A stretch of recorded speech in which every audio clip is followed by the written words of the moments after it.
The Apollo University, University of Leicester, 35 lakhs fees for 3-year BTech CSE UK.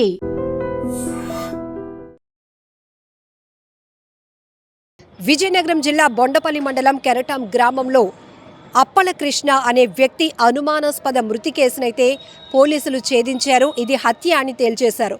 అయితే ఈ హత్య వెనుకాతల దాగి ఉన్న కుట్ర కోణం చూస్తే మాత్రం ప్రతి ఒక్కరికి భయం పుడుతుంది. ఎందుకంటే ఈ కేసులో మేనల్లుడు సాయితో పాటు భార్య రాజు, ఆ మృతుడి కొడుకు జువైనల్ అంటే మైనర్ ముగ్గురు పాత్ర ఉందని తెలిసిన తర్వాత పోలీసులు ముగ్గురిని కూడా అదుపులోనికి తీసుకున్నారు.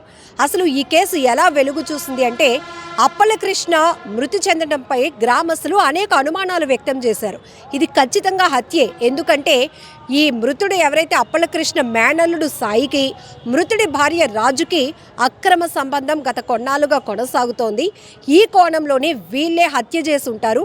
ప్రధానంగా నిందితుడు సాయి అయి ఉంటాడు అనే కోణంలో గ్రామస్తులకి అనుమానం రావడంతో 100కి కాల్ చేసి పోలీసులు ఈ కోణంలో ఈ ఇన్వెస్టిగేషన్ కొనసాగించాలని మొత్తం గ్రామం అంతా కూడా ముక్తకంఠంతో కోరటంతో పాటు ముందుకొచ్చింది. అంటే మొత్తం దర్యాప్తుకి గ్రామస్తులు అందరూ కూడా సహకరించారు.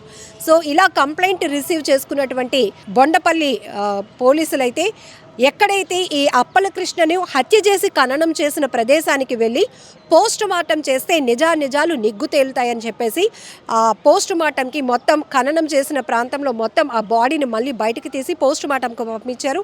పిఎం రిపోర్ట్లో మాత్రం ఖచ్చితంగా ఇది హత్య అని తేలింది. ఎందుకంటే మృతుడి తలపై బలమైన గాయమైందని పోస్ట్ మార్టం రిపోర్ట్లో రావడంతో ఒక్కసారిగా మొత్తం కథ అంతా బయటకు వచ్చిందనమాట.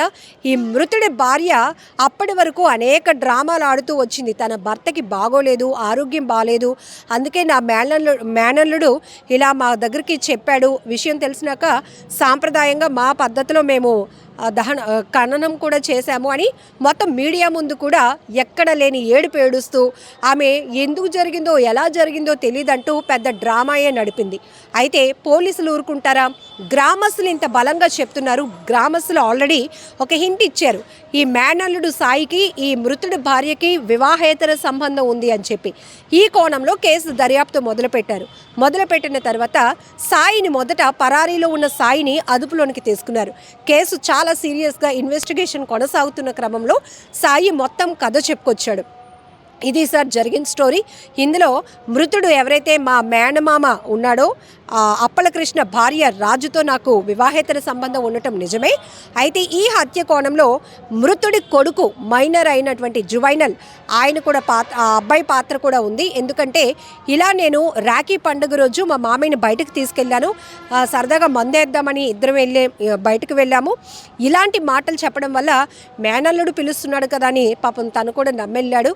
ఆ తర్వాత నిర్మానుష్య ప్రాంతంలో తీసుకెళ్ళి తన తలపై బలంగా కొట్టి చంపేశాను. ఇంటికి తిరిగి వచ్చి మా మేనత్తకి వాళ్ళ అబ్బాయికి కూడా చెప్పాను. అయితే సరే ఇదంతా ఎందుకు జరిగిందంటే ఈ మృతుడు అప్పల కృష్ణ మొదటి భార్యకు సంబంధించినటువంటి కొంత ఆస్తి కూడా ఉంది. అది ఎలాగైనా కాజేయాలి అనే దుర్మార్గపు ఆలోచనతో ఉన్నారు. రెండోది ఇక్కడ వివాహేతర సంబంధం, ఈ విషయంలో అడ్డు తొలగించుకోవాలి.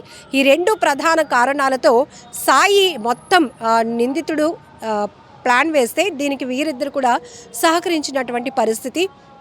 సో మొత్తం స్టోరీ చెప్పినాక ఈ మొత్తం మృతుడి భార్యని, కొడుకుని, అలాగే సాయిని కూడా అదుపులోనికి తీసుకున్నారు పోలీసులు. కేసు డీటెయిల్స్ అన్నీ కూడా చెప్పడం జరిగింది. ఇంటికి తిరిగి వచ్చిన తర్వాత ఈ సాయి ఏదైతే మీ నాన్నను చంపేశాను అని చెప్తే ఓకే మామ అయితే పూజ చేద్దామని ఈ అబ్బాయి అన్నాడట. ఎంత దారుణంగా తయారయ్యారు. సో ఇక్కడంటే తల్లి దుర్బుద్ధి అక్రమ సంబంధం కొనసాగిస్తుంది కాబట్టి, కానీ మా నాన్నని చంపేసావు కదా, పద ఖననం చేసేద్దాము అని ఆ కొడుకు అన్నాడంటే డబ్బు మీద ఎంత ఆశ ఉంది మనుషులకి, అంత బరి తెగిస్తున్నారు అని చెప్పడానికి ఈ కేసు కూడా పెద్ద ఎగ్జాంపుల్.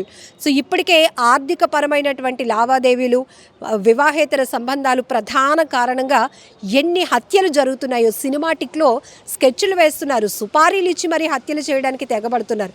ఇలాంటిది ఒక విలేజ్ అంటే మీకు తెలుసు చాలా ప్యూరిటీ ఉంటుంది, వాళ్ళకి కల్మషం లేనటువంటి మనస్తత్వం అని మనం అనుకుంటూ ఉంటాం. కానీ అక్కడ కూడా ఈ చెడు కల్చర్ వ్యాపించిందని చెప్పొచ్చు.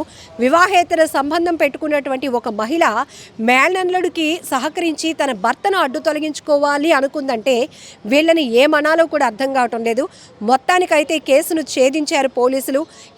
ఈ క్రెడిట్ అంతా కూడా గ్రామస్తులకు ఇవ్వాలి అని నేను అంటాను. ఎందుకంటే సరే ఎవరో గ్రామంలో చనిపోయారు, మనకెందుకులే, ఫ్యామిలీకే లేని బాధ మనకెందుకు అనుకోకుండా ఒక వ్యక్తి, ఒక అమాయకుడు చనిపోయాడు. వాళ్ళకి ఆ మృతికి కారణం ఈ దుర్మార్గులే, ఈ వివాహేతర సంబంధమే. కాబట్టి ఖచ్చితంగా ఈ నేరస్తుల్ని పోలీసులకి పట్టించాలనే ఒక ఉద్దేశంతో గ్రామమంతా ఏకమై ఆ మృతుడికి సపోర్ట్ చేసినటువంటి పరిస్థితి. ఇక్కడ మానవతా కోణాన్ని కూడా మనం ప్రస్తావించుకోవాలి. సో మనకెందుకులే అనుకుంటే వీళ్ళ దుర్మార్గం ఇప్పటికీ కూడా బయటపడి ఉండేది కాదు. అతను అనారోగ్యంతో చనిపోయాడని అందరి ఆలోచనలో ఉండిపోయేది. ఈ కేసు కూడా బయటికి వెలుగులోనికి వచ్చి ఉండేది కాదు. కానీ గ్రామస్తులు తీసుకున్నటువంటి ఒక మంచి నిర్ణయం పోలీసుల వరకు చేరింది. వాళ్ళ అనుమానాలు ఆ కోణంలో దర్యాప్తు చేసిన పోలీసులు చాకచక్యంగా కేసును ఛేదించారు. ముగ్గురిని కూడా, మృతుడి భార్య, కొడుకు జువైనల్తో పాటు మేనల్లుడు సాయిని కూడా అదుపులోనికి తీసుకున్నారు. దారుణమైన ఘటన కదా. సో ఈ కేసుకు సంబంధించి పూర్తి డీటెయిల్స్ చూసిన తర్వాత మీరేమనుకుంటున్నారో కూడా కామెంట్ బాక్స్లో మెన్షన్ చేయండి. And for more videos, Please subscribe to iDream. Please subscribe to iDream. Please subscribe iDream. And please subscribe to iDream. For more videos, subscribe to iDream. please like, share and subscribe to the channel. Congratulations, iDream. Subscribe to iDream. Subscribe to iDream. So subscribe to iDream Media. iDream team అందరికి huge congratulations. Please subscribe iDream Media. Please subscribe to iDream. Subscribe iDream. Please subscribe to iDream. iDream అంటే నా కళల channel subscribe చేసుకున్న నోరు తిరుగుతలేదు. మీరైతే గంట గుర్తు కొట్టండి. For more such videos, please subscribe to iDream.